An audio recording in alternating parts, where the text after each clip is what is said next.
oh my God, how did he sign such a horrible deal? He's all talk, he's a racist, he's not a friend of Israel. How could you possibly fire a defense minister in the middle of the war? No misunderstanding. I did not vote for Netanyahu. But here you look at the increase of anti-Semitic attacks across the world. Welcome to my new show, Tech to Tanks. We're going to be discussing current events as it pertains to Israel, but not only internal affairs, external affairs as well, including American politics and so much more. Where do I even begin? It's been a historic day. First and foremost, the inauguration of President Trump, who is accompanied by the famous Trump derangement syndrome, something we know well in the Middle East, because here we call it Netanyahu derangement syndrome. And it's a very basic concept. No matter what, Trump is guilty. No matter what, Netanyahu is guilty. Let me give you a couple of examples. For years, people have been taking to the streets of Tel Aviv to talk about how horrible Netanyahu is. For example, they were saying, we gotta bring him down, bring the whole government down, in the middle of a war. I just remember that, we are in the middle of a war. Bring everyone down.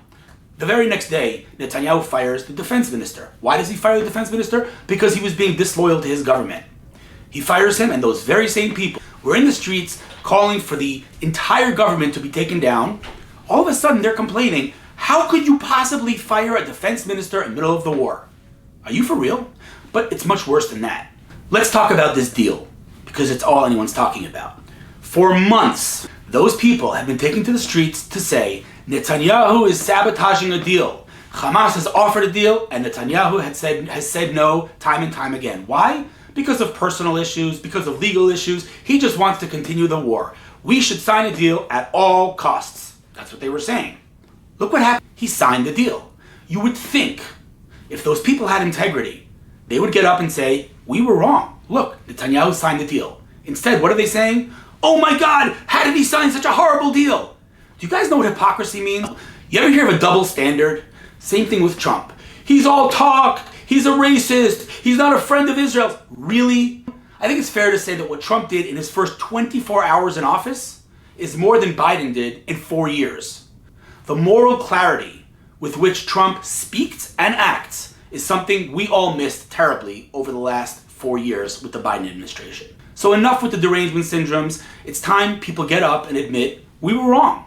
Any politician who has enough integrity to get up and say, I was wrong. I was wrong about the disengagement. When we disengaged from Gaza in 2005, all of the politicians who were pro the disengagement said the same thing. What are you worried about? One rocket falls. One will flatten Gaza. You know those speeches. You can go hear them. Go to YouTube, search disengagement. Here we are, 20 years later, hundreds of thousands of rockets landing on our heads in Tel Aviv and throughout Israel. Did we flatten Gaza? No. We experienced the darkest day in the history of the Jewish people since the Holocaust. Where are those people? Why are they not getting up and saying, I was wrong? You would think they'd have basic integrity, because there really is no question that they were wrong. There really is no question that Netanyahu is one of the best leaders Israel has ever had, and perhaps one of the best politicians of our century. Now let me just explain so that there be no misunderstanding. I did not vote for Netanyahu. Is he perfect? No. He's been in office too long. He was prime minister on October 7th. There is an argument to be made that he should step down. But if he's responsible for October 7th because he's the head, which is what those people are saying, he's at the head, he's responsible. That makes sense. But if he's at the head, don't you think he should get credit for the things that we've accomplished in this war? The beeper operation, the walkie-talkie operation, all the incredible things that Israel has accomplished. Somehow, those very same people who said he's responsible because he's at the head are the very same people who are saying, nah, Netanyahu doesn't deserve the credit. The Shabak does, the IDF does. What is with the hypocrisy on the left? It's wild. I don't even want to say left, because I don't even know how you define left and right in Israel anymore. In fact, some people might not like what I'm about to say. But if you are still leftist today, in 2025, if you still believe that we should make peace with the so-called Palestinians, and I'm air quotes for a reason, we'll get there, then not only are you ignorant, but I would make the claim that if you believe we should make peace with those people in Gaza today, you are actually dangerous. In fact, I would go even farther and say a person who believes today in a two-state solution is actually anti-Semitic. Let me explain. We all want peace, to be clear. Judaism, one of the biggest pillars in Judaism is peace. We pray for peace day in, day out, 100 times a day. Peace is very important, and Israel has done endless things to achieve peace. But I challenge you to find one single Palestinian leader. And again, Palestinian, we'll talk about that. One leader who represents those people they call themselves Palestinians. One of them, find me one, who says, I am willing and I want to live alongside Israel. We will have a state and they will have a state. You will not find one. Because in the very charter of the Palestinian Liberation Organization, started by Yasser Arafat in 1964, look at the charter, it's online. What do they say? Do they say they want a state? They say they want no Israel. That's in Hamas's charter and that's in the PLO's charter. They don't want a state. So what is with the left of the West dictating to the Palestinians that they want a state when they themselves say they don't want a state? Enough already. They don't want a state. There's no two-state solution. That's done. That's over. They killed any chance of having a state on October 7th. So I don't know if it's more or if it's less, but you saw hundreds, maybe thousands of innocent Gazans coming into Israel, massacring people, raping women. Do you know that they raped dead bodies? I mean, this is sick stuff that humanity shouldn't even know of. But this is what happened on October 7th. These are the people that we're supposed to have peace with. These are the people we should give a state to. I mean, the hypocrisy is staggering, right? Because on the one hand, they say clearly what they want. Not only do they want dead Jews, they want dead infidels. This is radical Islamic stuff. And the very same people in the West who say, no, they don't mean what they say. They're like little kids who are oppressed and they're just throwing a fit, throwing a tantrum, are the very same people who say, let's give them a state. So let's make up our mind. Are they adults who should be held accountable and deserve a state? Or are they little children who can't be held accountable and whose words should be ignored? You can't have both. So if you want to give them a state, maybe listen to them. What do they say? They want dead infidels. You know, people like to present it as if the Palestinian Authority is so moderate. They're not like Hamas. They should rule Gaza. Let me tell you something. My brother Ari Fuld was murdered by a terrorist, an Arab Palestinian terrorist, 6 years ago. He was not a Hamas terrorist. He was a Palestinian kid. 16 years old. So what about the Palestinian Authority? What did they do for this kid who murdered my brother? They gave his family a monthly salary for the past 6 years. I'll let you digest that. The moderate Abu Mazen, the moderate Palestinian Authority, paid the terrorist of my brother because he successfully killed a Jew. This is what we're talking about here. This is all the same stuff. Radical Islam, you can give it as many fancy names as you want. Call it Hamas, call it ISIS, call it Boko Haram, call it Hezbollah. It's all the same garbage. And their ideology is identical. Kill all infidels and take over the West. It's time we believe them. But I want to go one step back, and I want to talk about the reason that I keep saying Palestinian, because this is at the foundation of it all. The identity of the so-called Palestinians is one big historical fabrication. I'm going to repeat that. The entire identity of the people who call themselves Palestinian today is one big historical fabrication. What do I mean? I mean, what was Golda Meir? What did it say on Golda Meir's birth certificate? It said Palestine. That's right, Palestine was Israel. This isn't a question of opinion, this is a fact. We have coins, we have birth certificates. Palestine was Israel. So how did it come to be that the word Palestinian today is associated with Arabs? Very simple. 1964, Yasser Arafat, an arch-terrorist who was responsible for endless death and destruction, took the word Palestinian. By the way, Yasser Arafat, the leader of the Palestinian people, was born in Cairo, Egypt. Just understand that. Digest that for 1 second. The entire leader of the Palestinian world wasn't even born in Israel or Palestine. He was born in Egypt. But that's it. That's the whole thing. He took the word Palestine and Palestinian for the first time in history, applied it to Arabs. How do I know that? Well, you tell me. When was the Palestinian Arab state? When was it established? Tell me when it was established, because if Israel occupied an Arab-Palestinian state, which is what the narrative says, Israel occupied the Arab-Palestinian state in 1948, right? When was it established? What was the currency? National anthem? Who was the prime minister? I'm going to save you the time of Googling because there was no Arab-Palestinian state in the history of the world. So you ask, how could it be that the world accepts such a false and fake narrative? That's a great question. I wish you would tell me the answer because I can't figure it out. The entire identity is one big historical fabrication. There's never been an Arab-Palestinian state. There's never been an Arab-Palestinian nation. These are individuals who came from Jordan and Egypt. And again, this isn't my opinion. This is hard facts, historical facts. There is no debate. There are liars who who like to twist reality and fabricate narratives, but there are facts, and the fact of the matter, the facts, the real facts, hard facts, are that the Palestinian people, as we call them today, are Jordanians and Egyptians who simply took a word, Palestine, and just applied it and hijacked it, sorry, no pun intended, all right, maybe a little intended. They hijacked that word and they applied it to Arabs for the first time in history. There has never been an Arab-Palestinian state. Furthermore, what does the narrative say? You know, the Palestinian terror is caused by Israeli occupation and oppression and checkpoints. And let me ask you a question. You're a logical, intellectual, and human being, and you don't have to be a rocket scientist, but basic third grade logic. If A causes B, remove A, B should disappear, right? Just basic logic. If A causes B and you remove A, B should disappear. So if the occupation, so-called, the occupation causes Arab-Palestinian terror, right? That's the claim. Israel's responsible. That's why they're attacking. Resistance, right? So if the occupation causes Arab-Palestinian terror, presumably, logic, if you remove the occupation, there should be no Arab-Palestinian terror. So if I show you that there was Arab-Palestinian terror, that Arabs were massacring Jews in this land before there was any so-called occupation, you know what? If I show you that there was Arab-Palestinian terror before there was even a state of Israel, well, then your entire narrative falls apart, right? Because why were they attacking Jews before there was before there was an occupation, before there was a state? 1929, Hebron. Google it. Don't listen to me. Google it. Arabs massacred Jews in 1929. I'll remind you, 1948 was when the Israeli state, Israel, was established. So why were they attacking and massacring Jews in 1929? The answer is, this is not about land. This is not about land. Don't believe me? Go read their charter. It boggles my mind. Otherwise intellectual people refuse to read their charter. It's online. Read it. They don't want a state. They want dead Jews. I know it sounds like I'm oversimplifying, but I'm actually not. This is their words. You know, the list of hypocrisy, the list of paradoxes and contradictions in their narrative is mind-blowing. I'm not telling you to know history. I'm not telling you to become an expert on the conflict. I'm telling you to use your brain.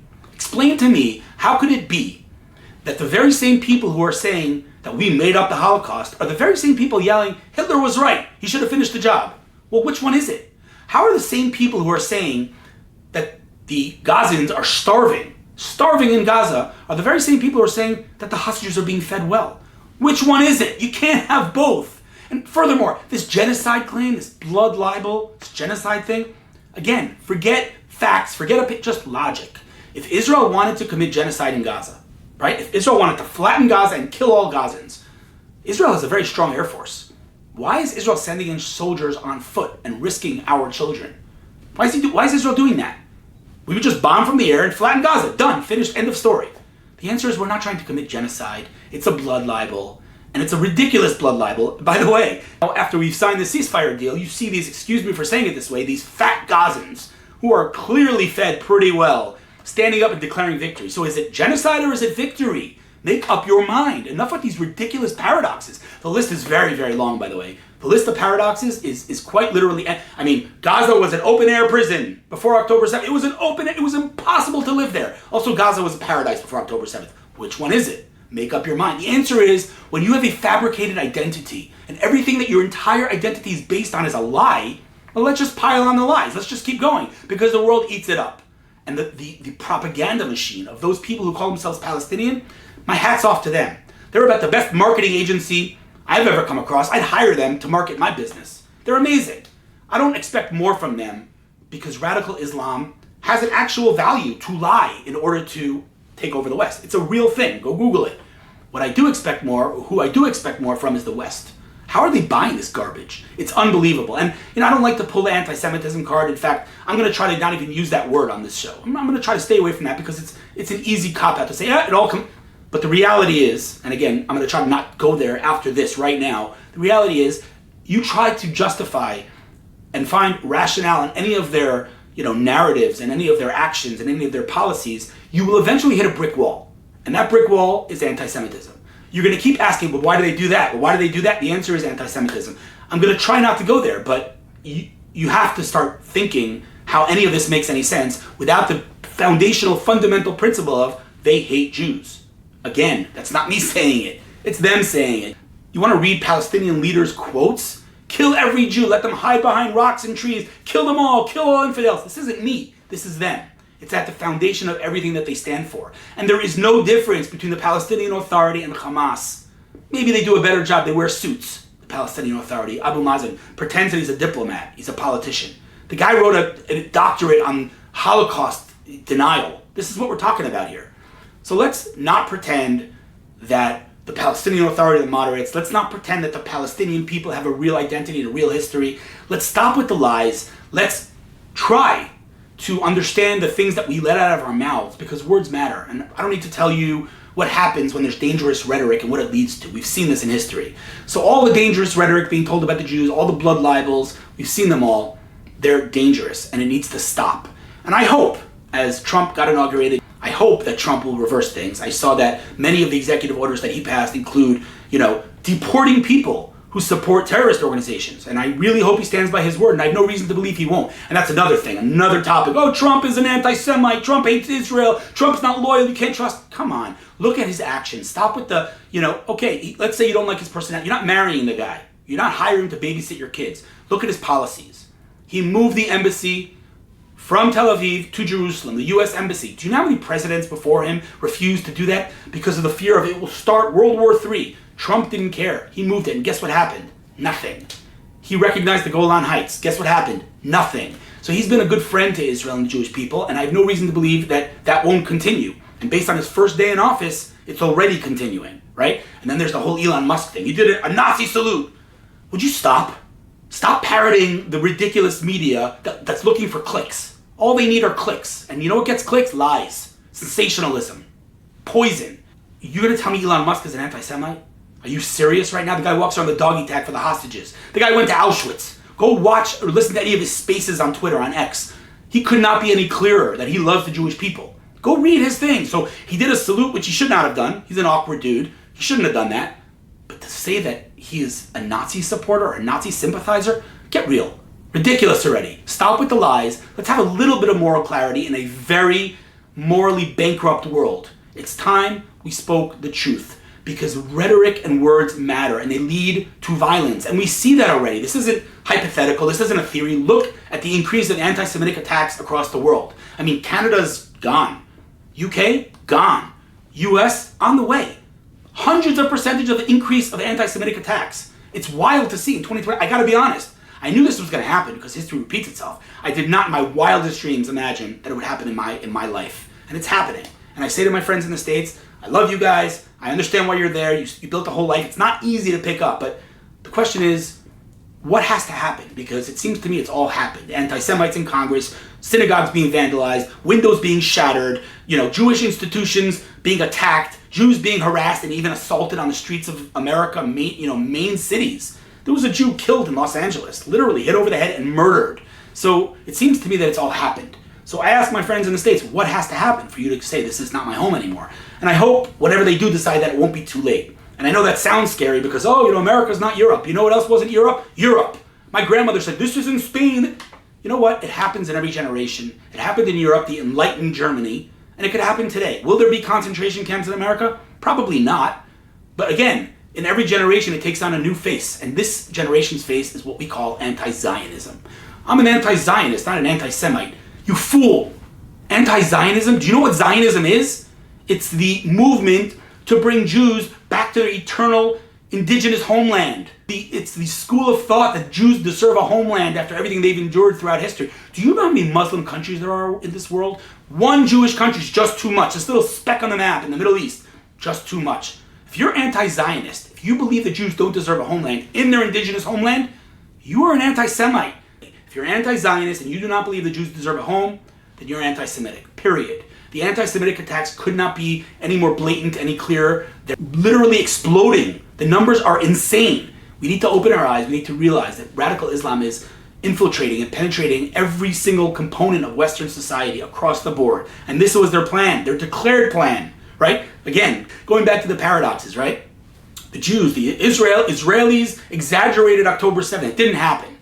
And then you hear the actual people who committed October 7th. First of all, you see their high definition footage from their GoPros, but they say this was the proudest day of our history. We're going to do it over and over again. So which is it? Did we lie or did it happen? The list just goes on and on. So many lies. So again, I don't expect more from radical Islamists, but I do expect more from you in the West.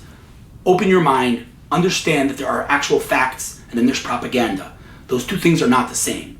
These people get to go home and meet their families and be reunited with their families, these poor hostages. It's beautiful. Releasing 1,000 terrorists, including the terrorist that murdered my brother, terrible. It's called nuance, right? The world is not black and white, it's gray. It's nuance. But there's one thing that is not nuanced in this world, and that's good and evil. There are things called good and evil. I know that in the woke mentality, everything's morally relative and there's no good and evil, it's just different. No. There's good and evil. And in this war, Israel is good and Hamas is evil. And if you don't believe me, go watch the footage from October 7th. If after watching the footage from October 7th you still don't know that Hamas is evil, what else is there to say? I feel terribly bad for you. They are evil. They represent evil. They represent radical Islam. They are the same as ISIS with another name. We, Israel, are doing everything we can to live in peace. Just think about the objectives here. What does Hamas want? What does Israel? Israel wants to live in peace. That's all we want. What does Hamas want? To destroy Israel and to kill all Jews. Again, it sounds like I'm oversimplifying, but I'm not oversimplifying. This is clear, declared objectives. We need to start believing people. So in this war, there is no moral relativism. There's good and there's evil. And it's important in the West that we recognize that, because if you don't recognize the problem, how can you solve it? Radical Islam is a global plague and a cancer that's spreading faster than we know. That's their plan, and they're succeeding. They're hitting our universities, they're hitting our streets with the protests, they're hitting our politics with the squad. It's scary stuff. But what's scarier is that we don't recognize what's happening. So open your eyes, use the brain that God gave you. You have a brain, use it. Look at facts, study history, and you'll realize that in this war, there is good and there is evil. And we just hope and pray that Trump will follow through on his words and stand by Israel until we complete this war and achieve all of our objectives of, one, obliterating Hamas and getting all of our hostages back. It should happen soon. President Trump, we hope you'll stand with us as you said you would. Thank you for your friendship, and I'm excited to see what the next 4 years bring. See you guys in the next episode.